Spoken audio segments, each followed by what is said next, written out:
Vamos para a palavra do Senhor agora, momento de reflexão, reverência e santo temor a Deus. Mateus, capítulo 24, versículo 10. Diz assim a palavra do Senhor: nesse tempo, que tempo Jesus está dizendo aqui? No tempo do fim. Nesse tempo, muitos hão de se escandalizar, trair e odiar uns aos outros. Vamos para o verso 12. E por multiplicar-se a iniquidade, o amor se esfriará de quase todos. Verso 13. Aquele, porém, que perseverar até o fim, esse será salvo.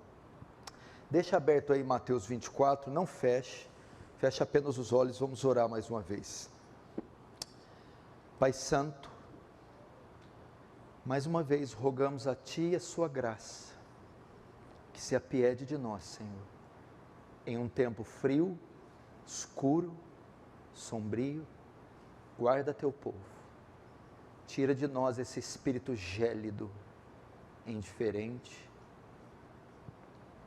egoísta, e traz nós o senso do espírito do Evangelho, amor, abnegação, entrega, doação. Senhor, precisamos para a condução desse culto de graça, sem a qual não podemos ir adiante. Despeja da Tua graça, Senhor. O próprio nome diz, é favor imerecido, benevolente, gracioso do Senhor. Traz sobre toda essa congregação, não deixa nenhuma mente dispersa, nenhum coração frio, mas leva todos cativos à Tua obediência, cheios de temor e reverência, diante do Deus Trino, do Santo Deus, de maneira que o Teu reino avance, que Tu recebas glória para Si, e nos conforme a imagem do Seu Filho, em nome de Jesus. Amém. Irmãos,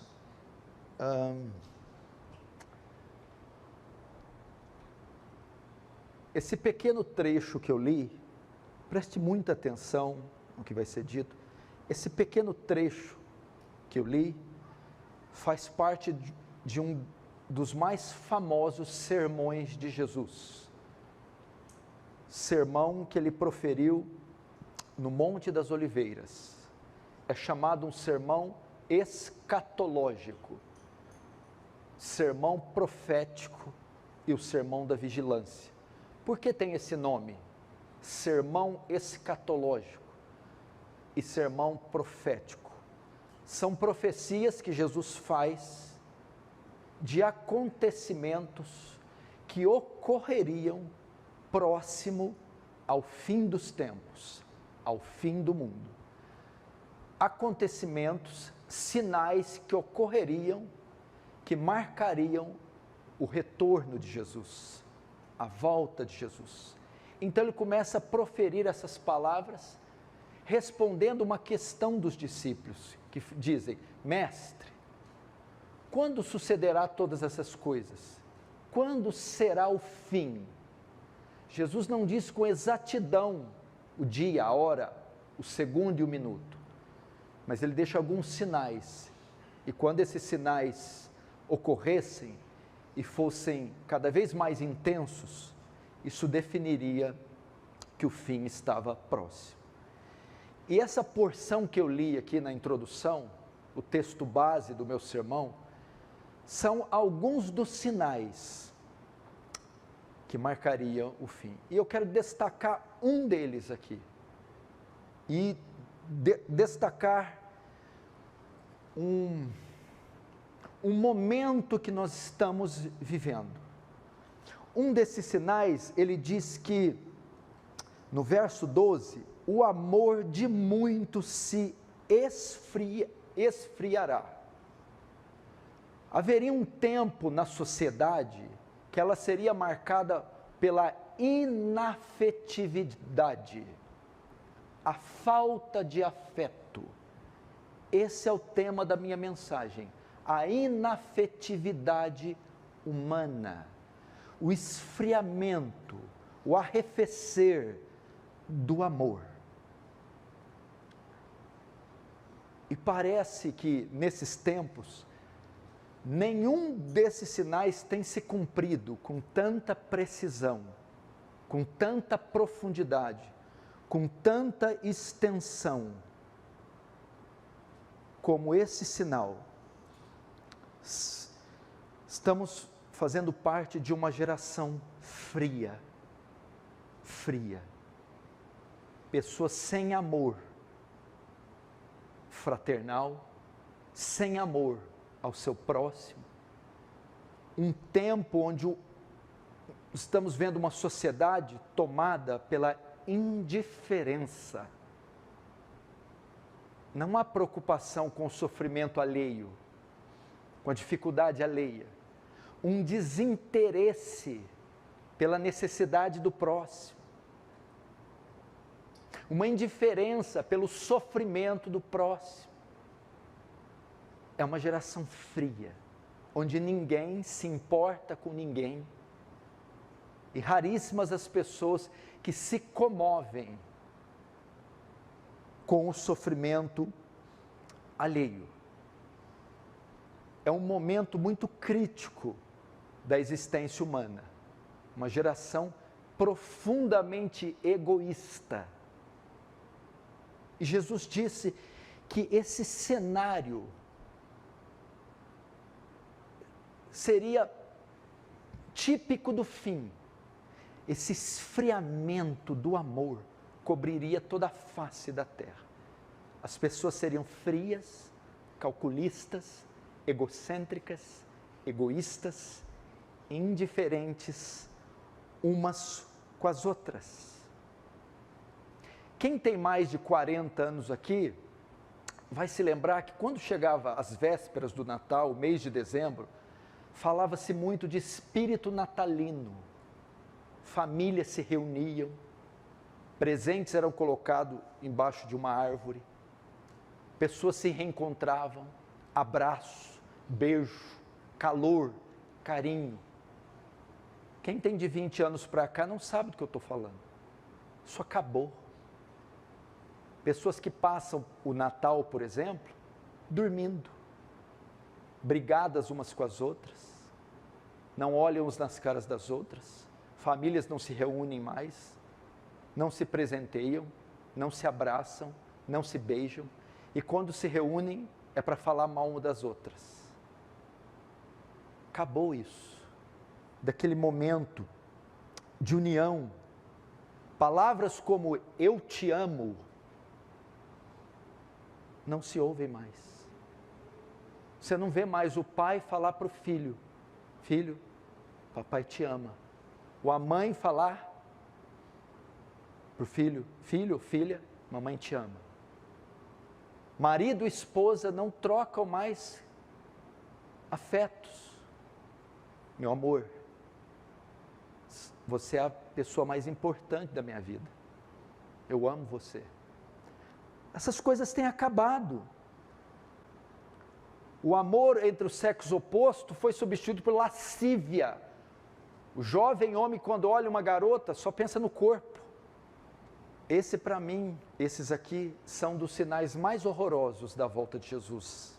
A Bíblia fala de sinais como terremotos, guerras, fomes, pestes, estamos vivendo uma, mas todas essas estão em campo físico. Essas são em campo ideológico, afetivo, sentimental, amoroso. São sinais horrorosos. E nós, como cristãos, não podemos dar o luxo de deixar essas coisas adentrarem. Dessas coisas nos alcançarem. Somos a instituição do amor. Devemos ser conhecidos pelo amor, propagadores do amor, pregadores do amor. Mas, infelizmente, esse sinal da inafetividade tem acontecido. Qual a última vez que o marido abriu a porta do carro para a esposa entrar? Puxou a cadeira para ela se sentar? veio do trabalho com um buquê de flores, escreveu uma carta para ela, se declarou. Qual a última vez que o pai saiu do meio do furacão do trabalho para pegar o telefone 2 minutos e ligar para o seu filho e dizer: papai só está te ligando para dizer que te ama, que você é o bem mais precioso do papai depois da mamãe e do Senhor Jesus. E as amizades? Levanta a mão aqui quem tem 2 amigos pelo menos. Você não vai conseguir levantar a mão, provavelmente você não tem 2 amigos. Eu não estou falando perfis nas suas páginas, que aquilo não são seus amigos. É uma geração, um tempo muito frio. Isso é lastimável. Ver os efeitos disso, as consequências disso na sociedade é cruel. E nós vamos ver essa noite alguns frutos da inafetividade humana. Quantos males ela causa. Quantos males ocorrem com um homem, com uma mulher que se deixa levar por ela, que se esfria, que se torna indiferente, que deixa o amor acabar para com sua família, para com seu semelhante, para com os irmãos em Cristo. E o próprio texto nos dá alguns sinais dessa inafetividade e vamos passar por outros na Bíblia. O primeiro fruto da inafetividade, do amor se esfriar, a inafetividade é marcada pela deslealdade, pela infidelidade.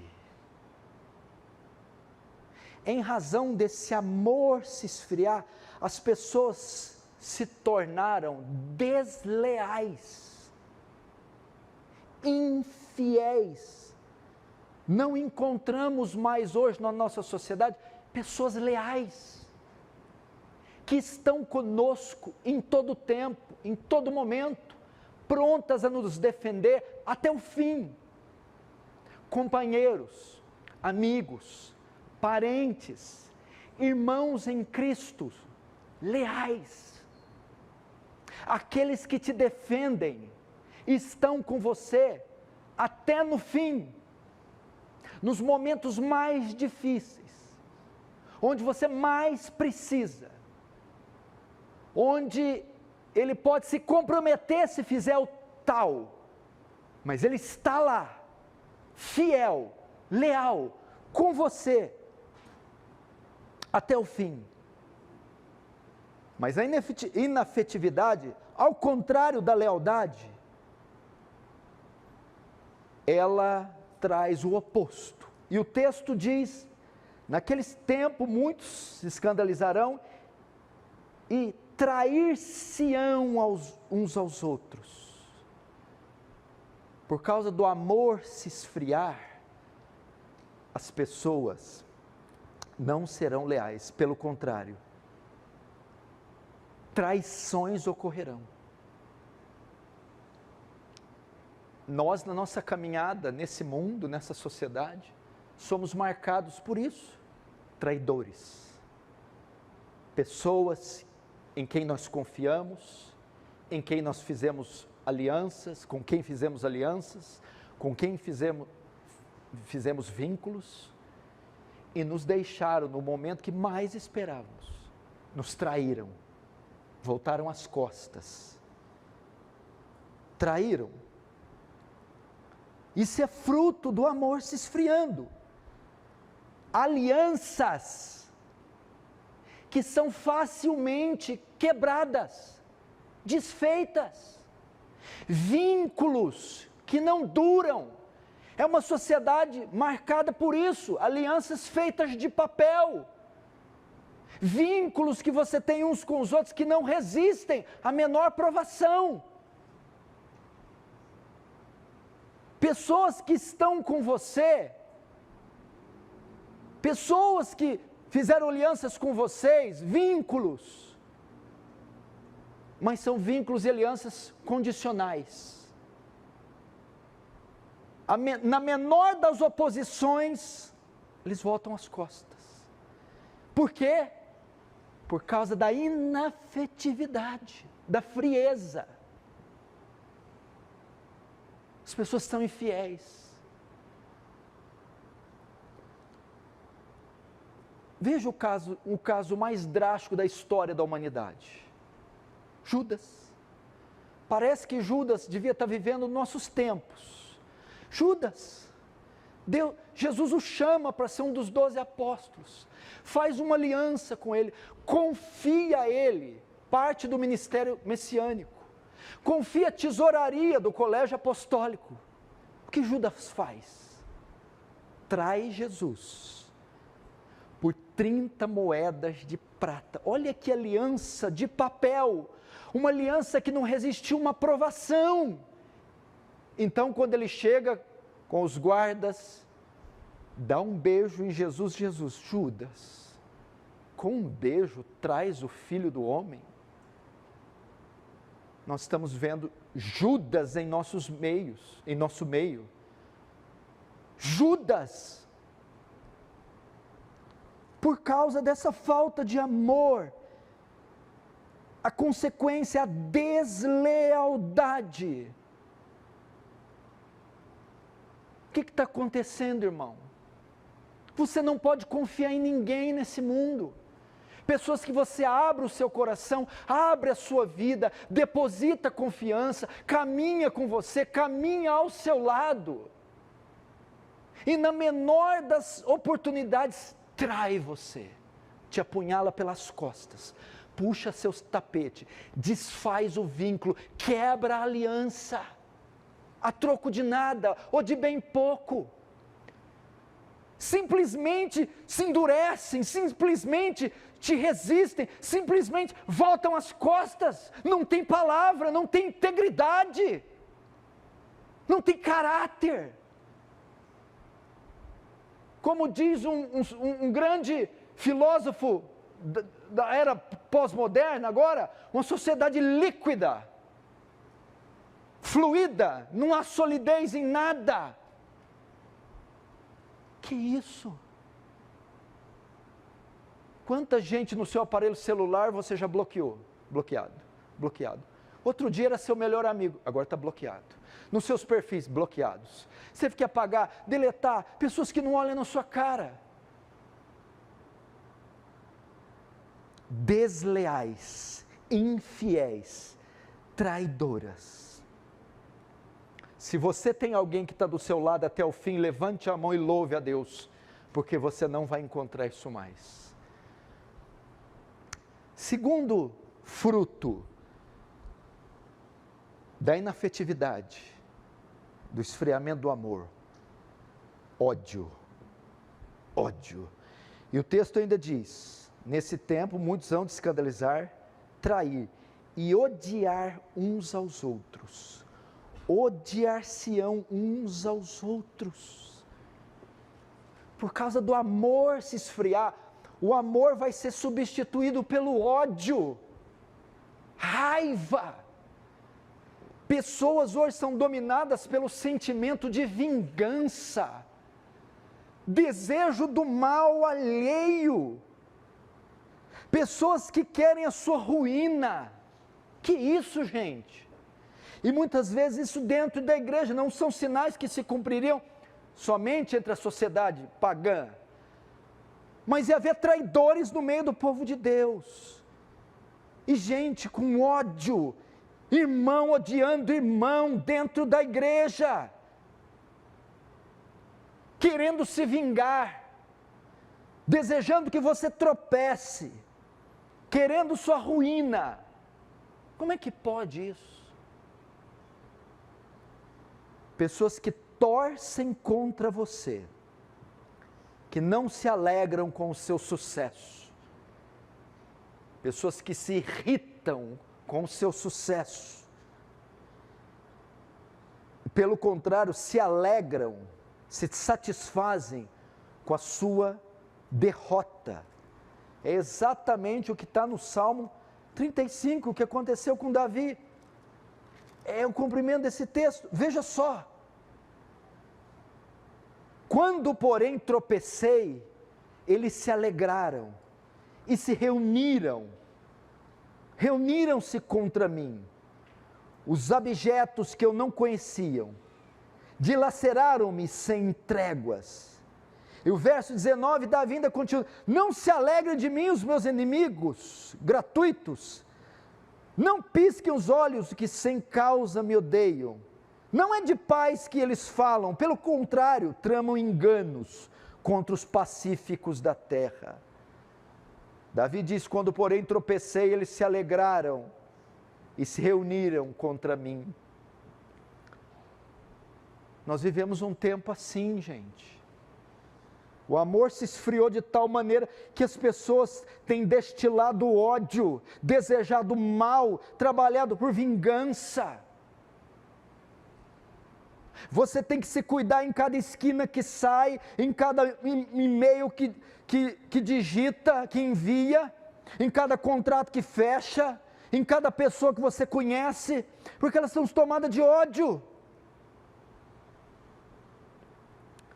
O que é isso aqui que Jesus está querendo dizer? Esse tempo ia ser marcado por uma inversão de valores tão grande, que pessoas que eram suas amigas, da noite para o dia, iriam se tornar suas inimigas. Uma coisa assustadora, extraordinária. Pessoas que eram suas amigas, você amou, e você tinha vínculos íntimas, do dia para a noite se tornam suas inimigas. Não é questão só que desfazem o vínculo, seguem suas vidas, acaba, se esfria. Não! Elas, além disso ocorrer, se tornam suas inimigas, em razão do amor se esfriar. Veja só que sinal horroroso. Odiar-se-ão uns aos outros, uma sociedade marcada pelo ódio mútuo, pela raiva, pelo desejo de puxar o seu tapete, de rir da sua ruína, se alegrar da sua ruína. Meu Deus, que coisa horrível. Só quem já sentiu isso na pele pode dizer. E às vezes são situações, e acontece com pessoas, que é incompreensível, você não consegue entender porque tal coisa acontece, mas isso está acontecendo. Primeiro seriam infiéis, desleais, depois se tornariam nossas inimigas.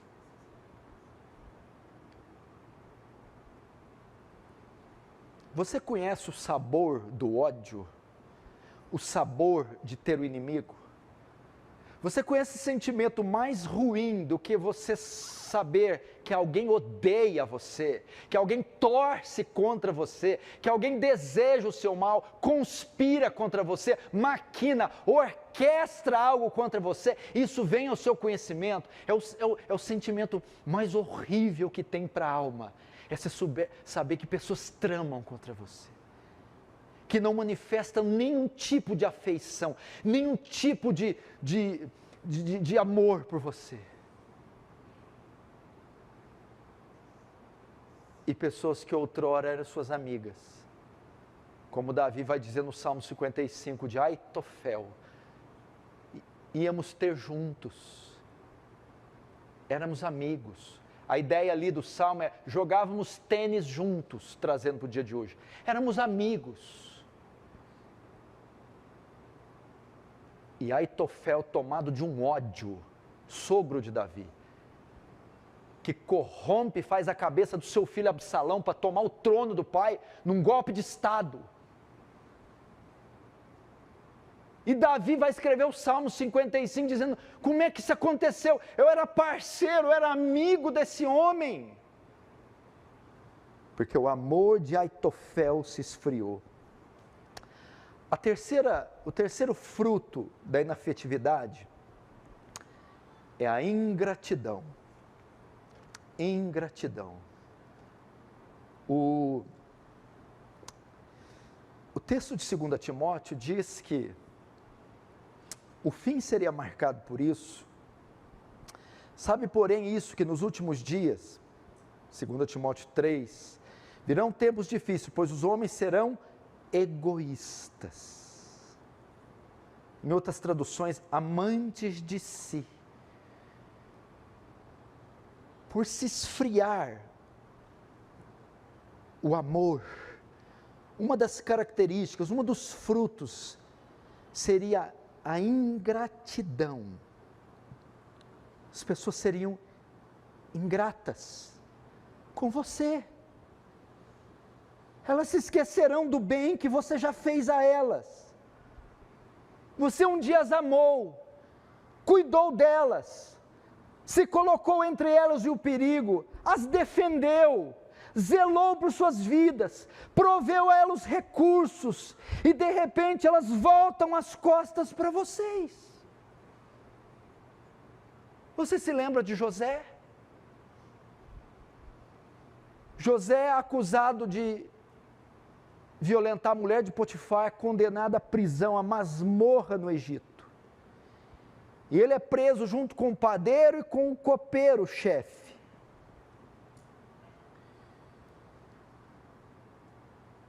Ele é preso com o padeiro e com o copeiro-chefe. José tem um sonho, e é para o copeiro-chefe.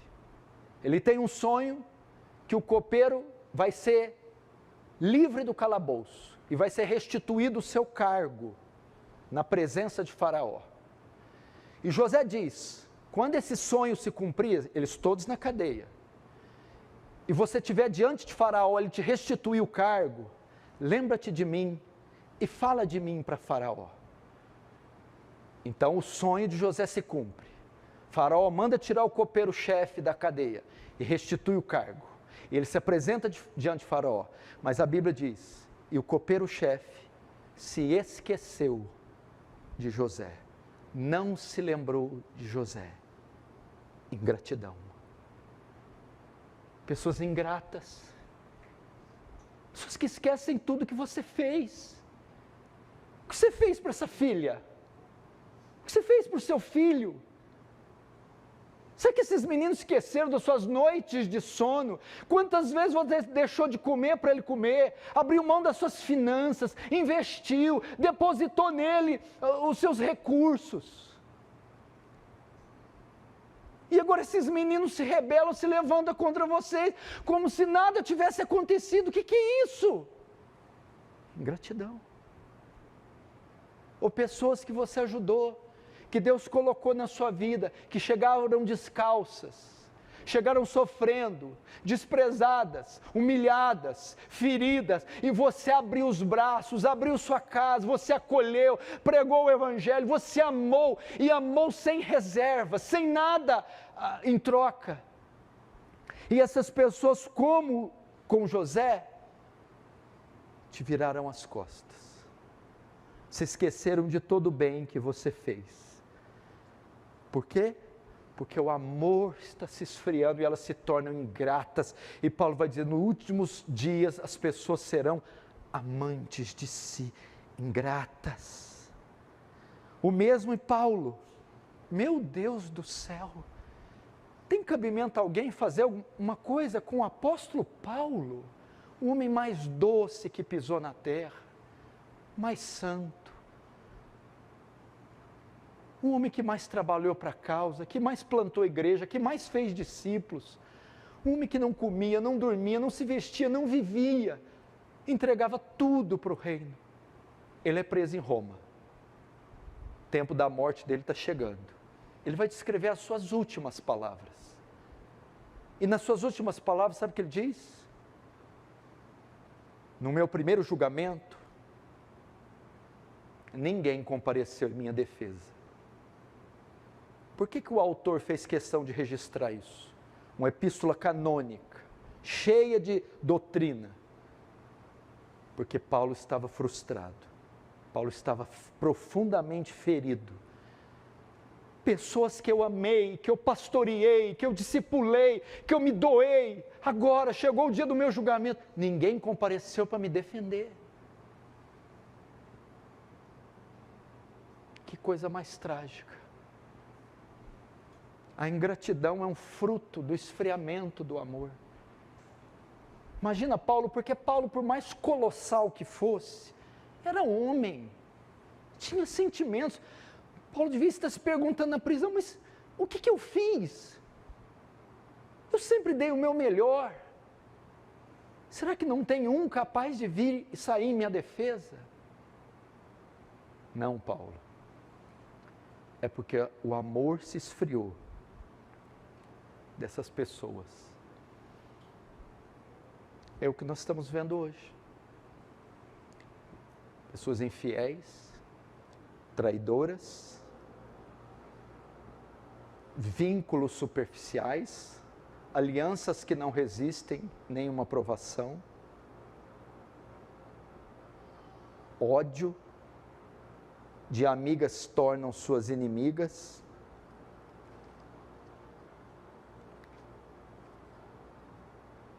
Ingratidão. A ingratidão é amarga, a ingratidão dói. Irmão, não é fácil viver nesse mundo, não. Principalmente para aqueles que se doam, para aqueles que amam o próximo, para aqueles que contribuem. Você sentir isso na pele é terrível.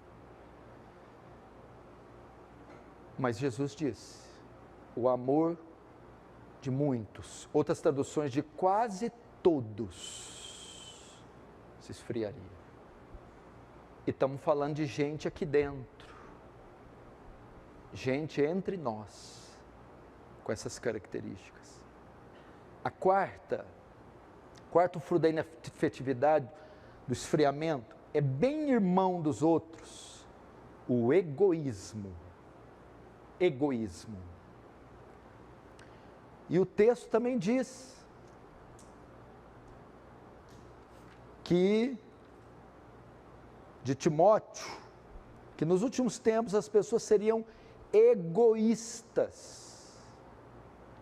É uma geração que pensa só em si e em mais ninguém. Eu estou perplexo, porque eu caminho nos corredores da sociedade.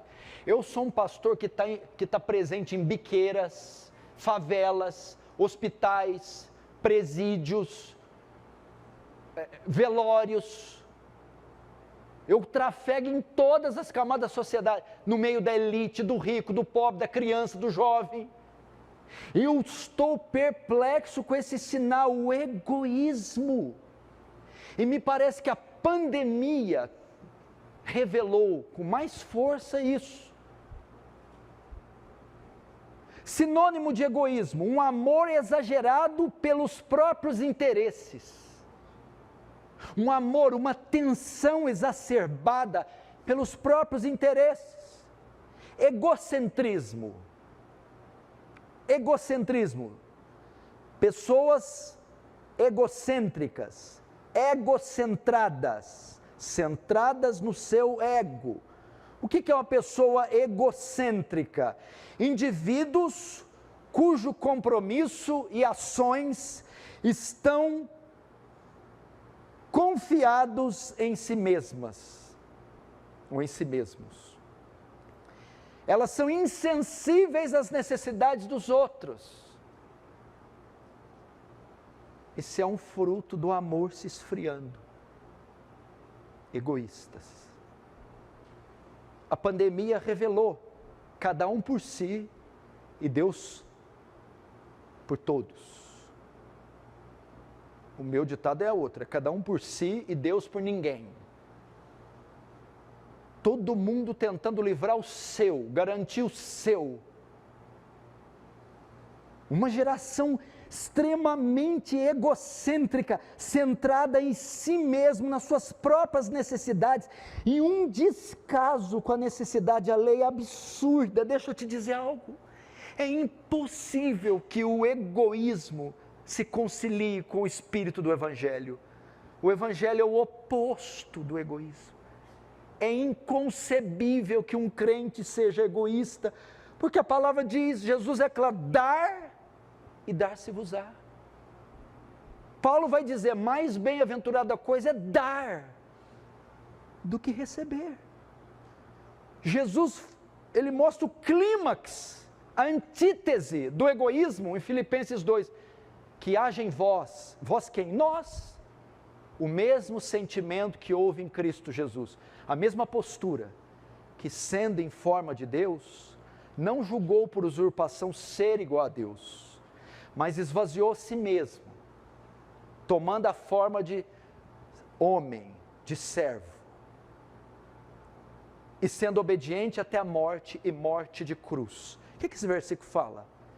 Que Jesus se esvaziou, abriu mão da sua vontade, da sua glória, para se doar pelo seu povo. E Paulo vai dizer, vocês têm que ter o mesmo sentimento, que é o oposto do egoísmo.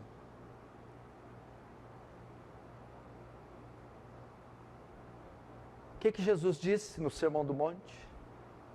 Quem tem 2 túnicas, reparta com quem não tem nenhuma.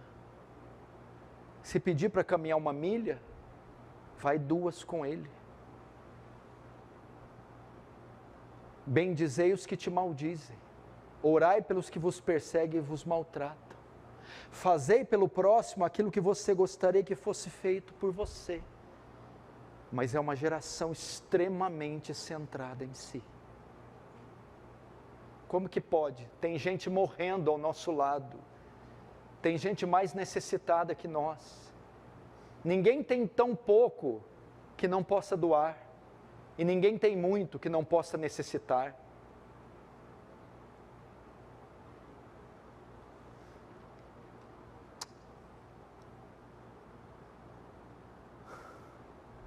E qual a razão do egoísmo? O esfriamento do amor, a inafetividade. Que coisa horrorosa. E qual que é o resultado da inafetividade? Verso 10, nesse tempo, muitos hão de se escandalizar. Claro. O grego dá a ideia aqui de levar a tropeçar. Escândalo, mau testemunho.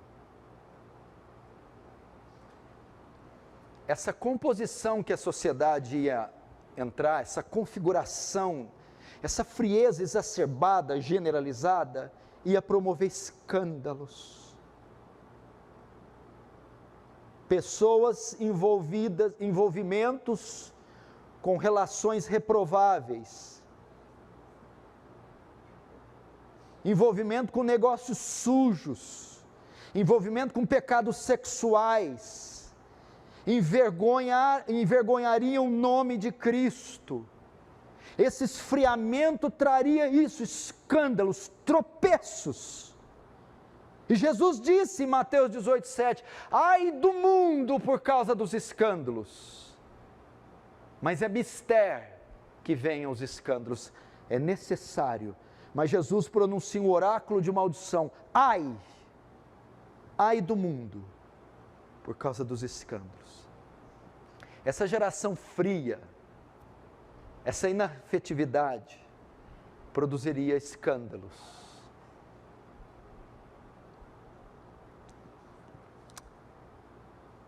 E qual é a causa da inafetividade? O que tornaria as pessoas tão frias? Isso aqui, eu não estou fazendo uma narrativa do que vai acontecer daqui 100 anos. Eu estou reproduzindo o que você vê na televisão, no seu bairro, na sua sala de aula e até dentro da igreja. O que causa a inafetividade? O que deixa essas pessoas desse jeito?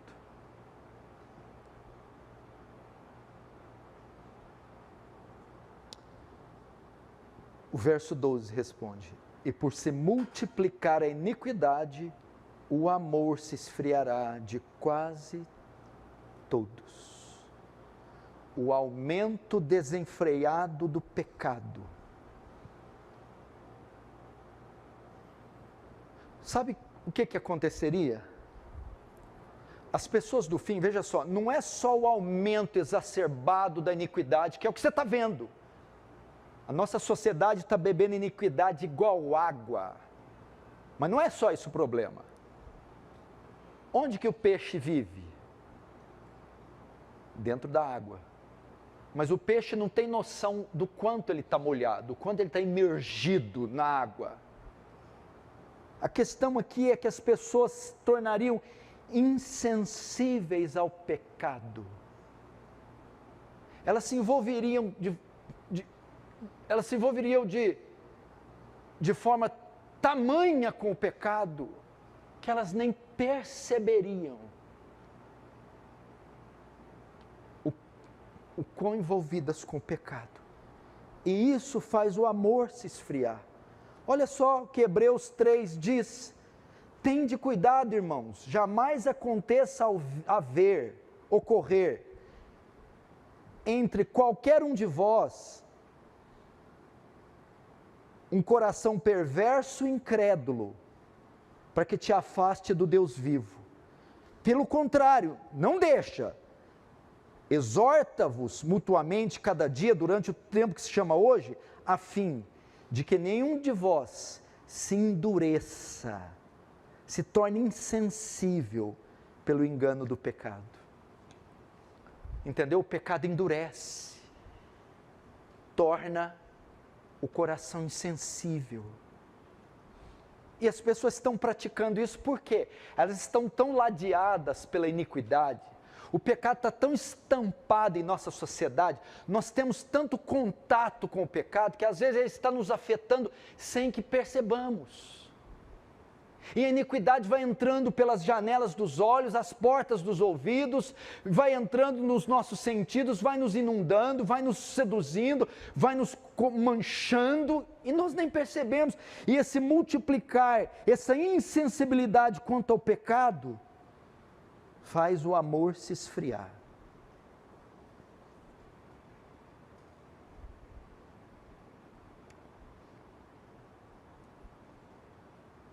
Isso que as pessoas nem percebem o quão egoístas são, o quão infiéis são, quão odiosas estão, quão egoístas são. Elas não percebem, porque se tornaram insensíveis, banhada de iniquidade qual estão. Isso é o pecado, gente. E Hebreus diz, cuidado para que vocês não se endureçam pelo pecado. E se tornam essas pessoas frias, indiferentes.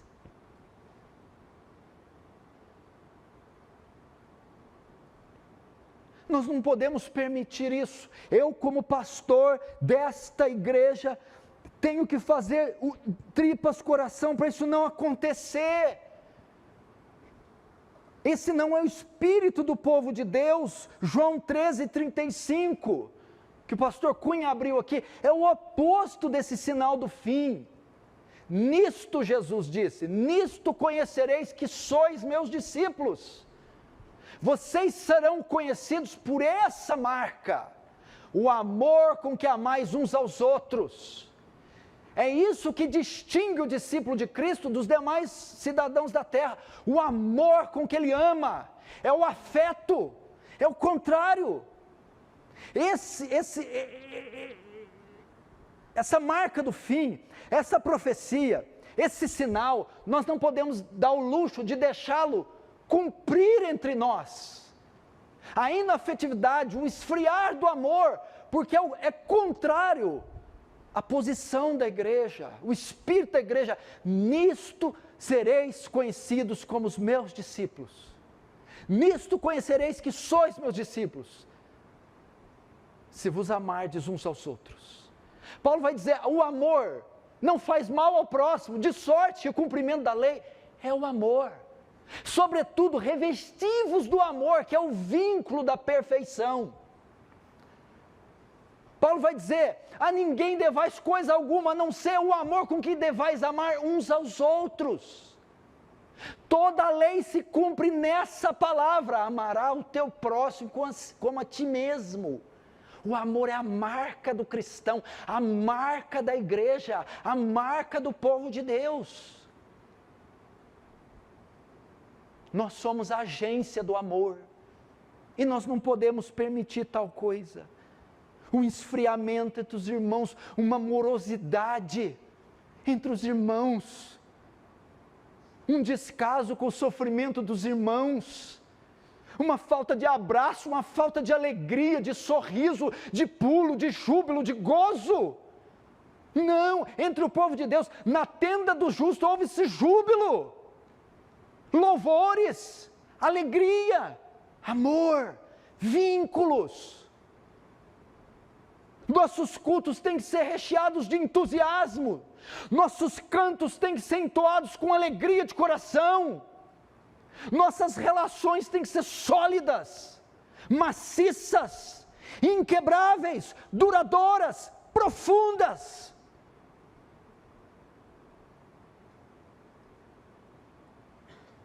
Sobretudo tenhais ardente amor uns para com os outros, porque o amor cobre a multidão de pecados. É um amor ardente, é um amor pronto a dar a vida. Não é deixar de olhar na cara do irmão porque deve R$150. É um amor.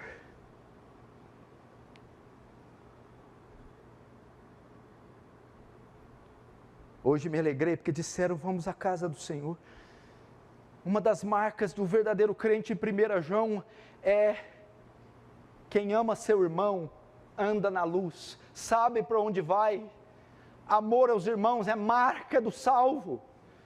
Quem odeia o seu irmão está em trevas e nunca viu a luz, porque as trevas lhe cegaram os olhos. É o amor. Agora o fim. Qual o remédio para a inafetividade? O esfriamento. Verso 13. Aquele, porém, que perseverar até o fim, esse será salvo. Qual o remédio?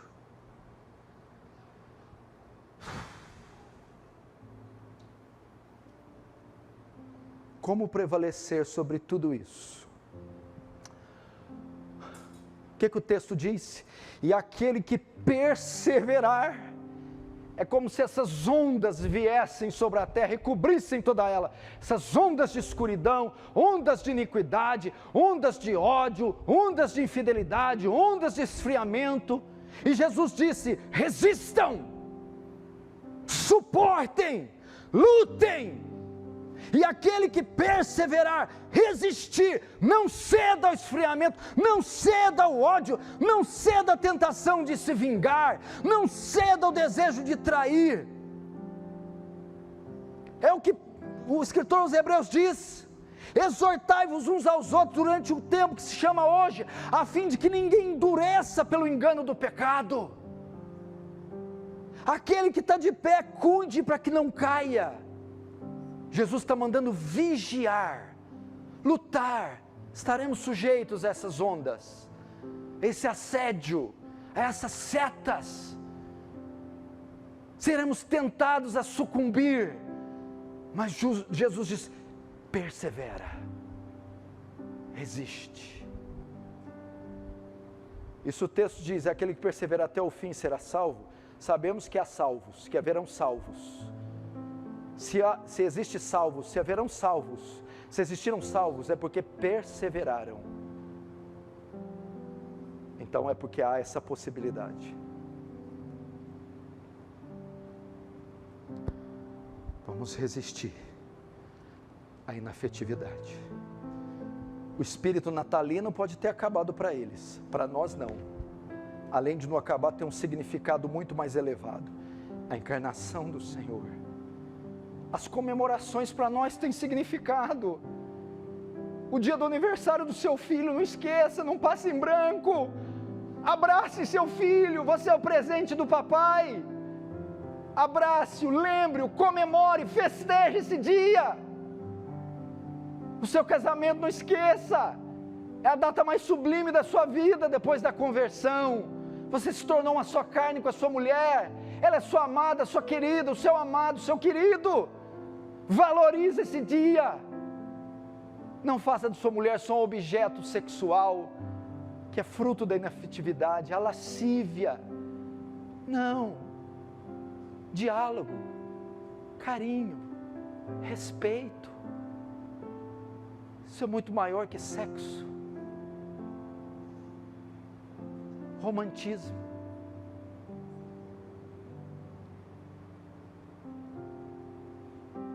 Crie amizades sólidas. Faça amigos. Não espere que eles venham fazer. Faça você. Faça como aqueles 3 valentes que arriscaram a vida por Davi. Faça como Itai, fiel até o fim com Davi. Faça como Jonatas, morreu na batalha com uma aliança inquebrável com Davi. Faça vínculos com a sua igreja local. Não saia falando mal dos seus pastores, da sua igreja por qualquer coisa. Supere os obstáculos antes que sejamos pegos pela inafetividade. Vamos começar? Quer ver? Eu vou te dar umas dicas, eu já encerro. Não fica bravo comigo não. Se o seu amor se esfriar, você está com raiva de mim. Como que eu quebro isso? Escreve uma mensagem bonita, gostosa. Manda para a pessoa que você ama. Ou grava um áudio. Elogiando, se declarando para alguém. Manda. Ou uma mensagem só que serve para 20. Manda. Amanhã cedo, vai ali na Major Nicásio. Leva a coitadinha para comer um pastel. Compra um botão de rosa para ela aqui, no City Posto. E na segunda-feira vai na Patrícia Flor e compra um buquê de 200 conto. Que ela merece. Faz um almoço amanhã, aquela mesa bonita. Chama gente que você ama. O que você trazer? Não traz nada. Você é o presente. Vem. Senta e fica vendo isso comer. Come, meu filho, é para você. Vai na casa do fulano, toque, toque, toque. Você? Sim, sou eu. Que posso te ajudar? Vim te dar um abraço. Já chama a ambulância, que ela vai morrer do coração. Vai. Faz isso, gente. Telefona. Lembra antes? Faz um DDD. Um DDI. Alô? É de Franca. Franca? É, fulano. Fulano? Ah, fulano. O que foi, fulano? Vim aqui te desejar felicidades, bom trabalho. Conta comigo. Estou longe, mas posso orar por você. Vamos fazer isso. Abra sua casa. Faz um jantar. Vai num hospital, se tem alguém, visita. Vai num asilo. Faz o que for possível, mas demonstra afeto. Não, pastor, o senhor está mandando ir muito longe. Ah, é verdade. Está vendo essa que está do teu lado? Não olha para ela não. É ela. Talvez são seus filhos. Seja homem e fala, pede, filho, perdoa o papai, o cabeçudo do papai. Nunca mais o papai vai falar as coisas que falou, vai tratar você como trata. Amanhã o papai vai acordar cedo e passear com você. Os irmãos, fulano, nada não, mas estou aqui, conta comigo. Amém? Vamos fechar os olhos e curvar nossa cabeça.